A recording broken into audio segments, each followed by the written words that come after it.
we'll start with the Clearwire merger. Yeah. What was it that you think brought those parties together, and what's the strength you think in that consortium?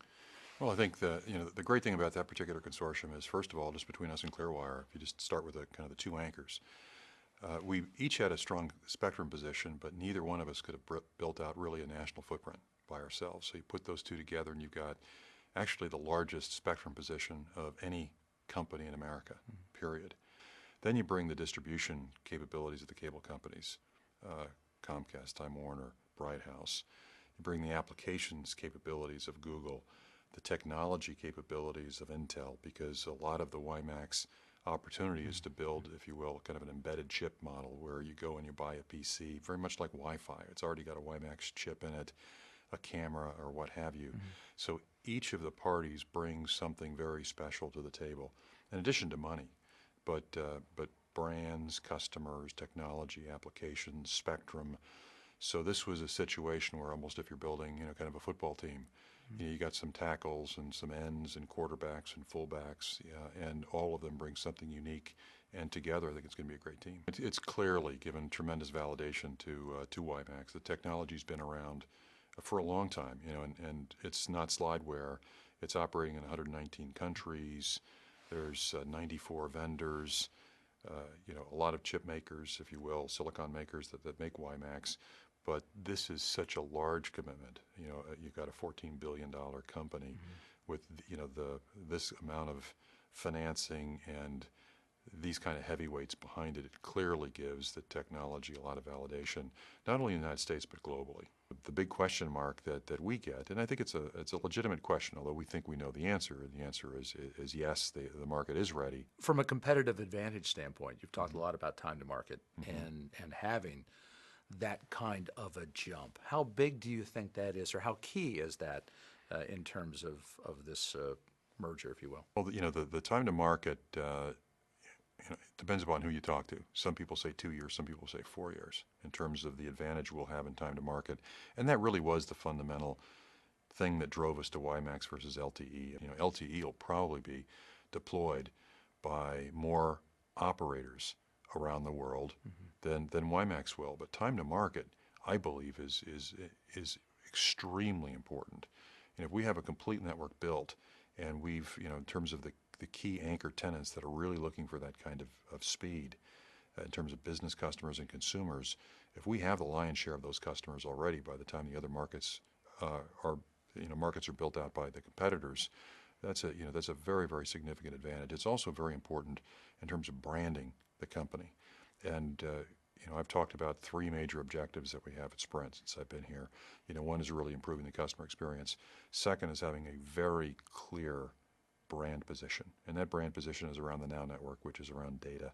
The third is around profitability. But on that second, if you have if you really are the only national mobile company offering 4G levels of speed for a couple of years, you're going to own that brand position, which is, I think, going to be the brand position to own going forward in this industry. So if we can stake a claim there and have a long-term view in terms of turning this company around and becoming a great company again, if we really can execute around and stake a claim to being the best wireless data company in America, I think the future is going to be bright for Sprint. So you can shift your attention, or you can look at the core business now, you think, with a clearer mind or with a sharper focus, because this has been done, and because you said there's some shoring up to be done there. Absolutely. I don't think there's no secret to the fact that, at a time when a lot of our competitors have been growing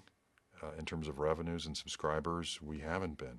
And so we have some, we have some things that need to be fixed, primarily the customer experience. And so, there's only 24 hours in a day, and this allows me and my team to really focus those 24 hours around our current customer set. You recently announced QChat and expanding that service and taking that out into some of the different markets. How is that going to fit in with your IDA network, and how do you see those two working in concert?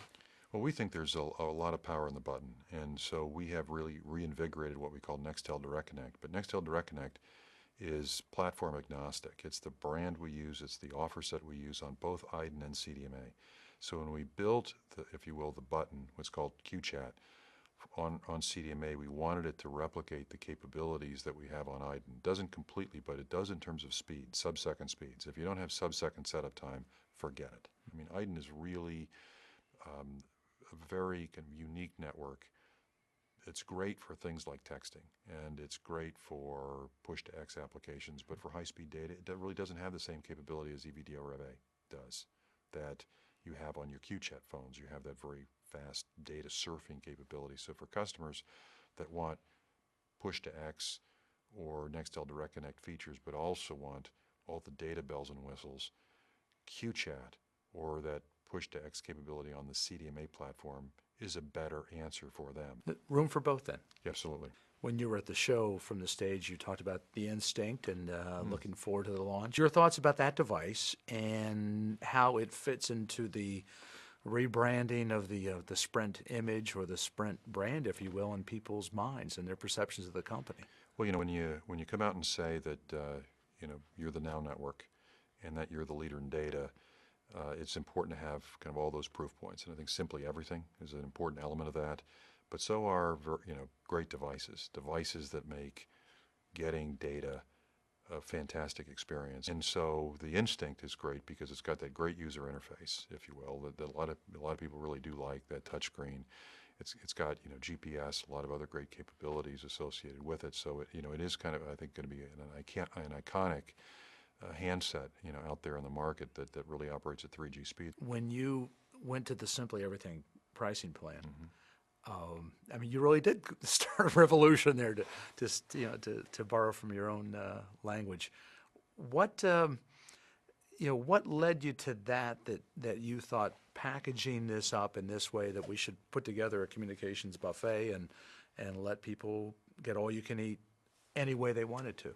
It's just, well, whatever the phone can do, we're just not going to nickel and dime you. Whatever the thing can do, and the voice is only one piece of it. So unlimited voice was like, well, so what?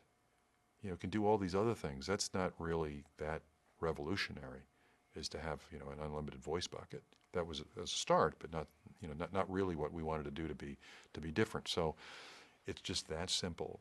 Just knock yourself out. Go play with your phone. Try things you haven't tried, and don't worry about the charge of doing that, of going to whatever, so when you get the Instinct, you get that menu and you got all these things to go do. Fun, games, entertainment, information, You don't have to worry whatever. about pushing the wrong button or... yeah, exactly. yeah. Any button you push, exactly, don't worry about it. You've talked about rebranding. We've talked about IDEN and QChat. We've talked about the Clearwire thing, and I mean and Instinct and Simply Everything. I mean, dramatic changes in a very short period of time in your tenure. It's like, now what do you do? I mean, do you feel like that you can pull off the throttle a little bit and I don't mean relax, but do making these changes allow you now to go at a different pace? I think it's just going to be pedal to the metal for a long period of time and a lot of change. Because I think to be in a leadership position in a fast-growing industry and a rapidly changing industry like us, like the wireless industry, you've got to constantly change and reinvent. And particularly in our situation at Sprint, we really have to, I hate to use the word reinvent ourselves, but quite frankly we do. So there's quite frankly more change coming down the road than what you've seen in the first few months.